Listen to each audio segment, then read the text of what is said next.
என்னுடைய பேர் வந்து என்.கே. சண்முகவேலு. நான் வந்து புதுச்சேரி அரசு வேளாண் மற்றும் விவசாயிகள் நலத்துறை தோட்டக்கலை பிரிவில் வந்து இணை இயக்குனராக வந்து பணியாற்றி கொண்டு வருகிறேன்.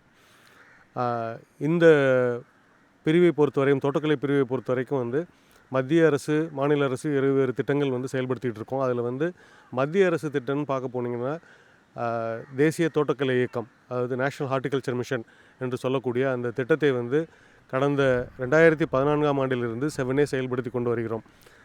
இது முக்கிய நோக்கம் என்னன்னு கேட்டிங்கன்னா, இங்கே நிலத்தடி நீர் வந்து ரொம்ப குறைஞ்சிக்கிட்டே போகுது. அதனால் வந்து நீர் தேவையை வந்து குறைப்பதற்காகவும் முக்கியமாக வந்து நம்ம தோட்டக்கலை பயிர்களை வந்து ப்ரமோட் செய்கிறோம். நிறைய வந்து பயிர் செய்யணும் அப்படின்னு சொல்லிட்டு கொண்டு போகிறோம். இதுக்கு முக்கியமான காரணங்களுக்கு பார்த்திங்கன்னா, தோட்டக்கலை பயிரை பொறுத்த வரைக்கும் நிறைய சாகுபடி செலவு வந்து பார்த்திங்கன்னா அதிகமாக இருக்கும். ஆனால் அந்த சாகுபடி செலவை வந்து எந்த விதத்தில் குறைக்க முடியுமோ அந்த அளவுக்கு குறைச்சிட்டு, இப்போ வந்து பார்த்திங்கன்னா நம்மளுடைய பாரத பிரதமர் வந்து சொல்லியிருக்கிறாங்க, விவசாய வருமானத்தை வந்து இரட்டிப்பாக்கணும் அப்படின்னு சொல்லிட்டு. அந்த நோக்கம் வந்து முக்கியமாக வந்து நமக்கு வந்து இந்த திட்டத்தின் மூலம் வந்து செயல்படுத்துது. என்ன காரணம்னு கேட்டிங்கன்னா, அவங்களுடைய சாகுபடி செலவை வந்து குறைக்கிறதுக்காக நிறைய மானிய கூடிய திட்டங்கள் வந்து கொடுத்துக்கிட்டு இருக்கிறாங்க. இப்போ அதனால் விவசாயிகளுடைய சாகுபடி செலவு குறையுது.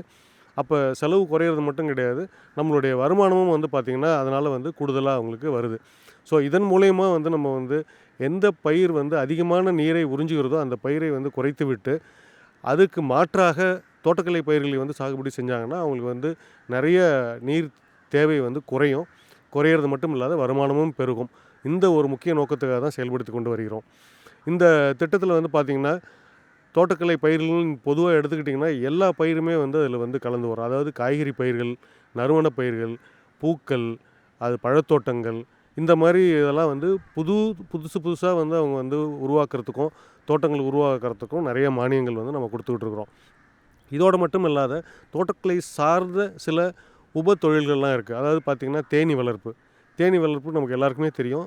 தேனீ தான் வந்து முக்கியமான மகரந்த சேர்க்கைக்காக பங்கு வகிக்குது.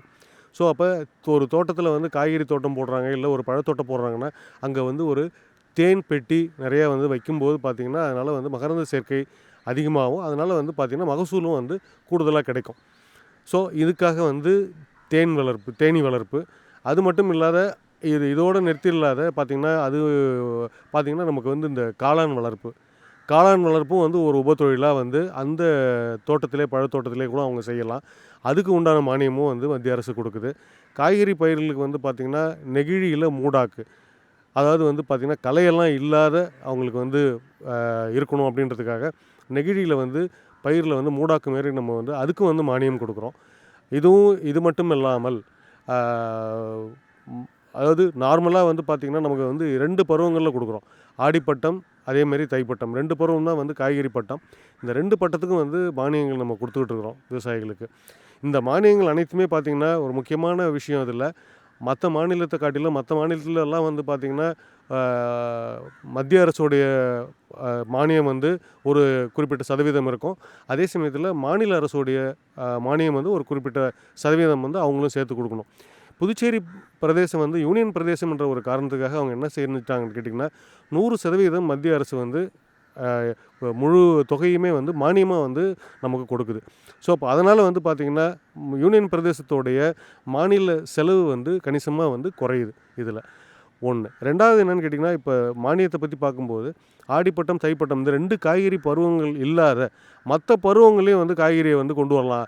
ஏன்னா வருஷம் ஃபுல்லாக வந்து காய்கறி கிடைக்கிறதுக்கு என்ன வழி அப்படின்னு பார்த்திங்கன்னா, அதுக்கு வந்து ப்ரொடெக்டட் கல்டிவேஷன், நிழல் வலை குடில் அப்படின்னு சொல்லிட்டு பார்த்திங்கன்னா ஷேட் நெட்டில் அதுக்குள்ளார வந்து காய்கறி பயிரிடுறதுக்கும் வந்து நம்ம மானியம் கொடுக்குறோம். நம்மளுடைய பாரத பிரதமருடைய கனவான விவசாய வருமானத்தை இரட்டிப்பாக்குதல் என்பது சாத்தியமாகும்.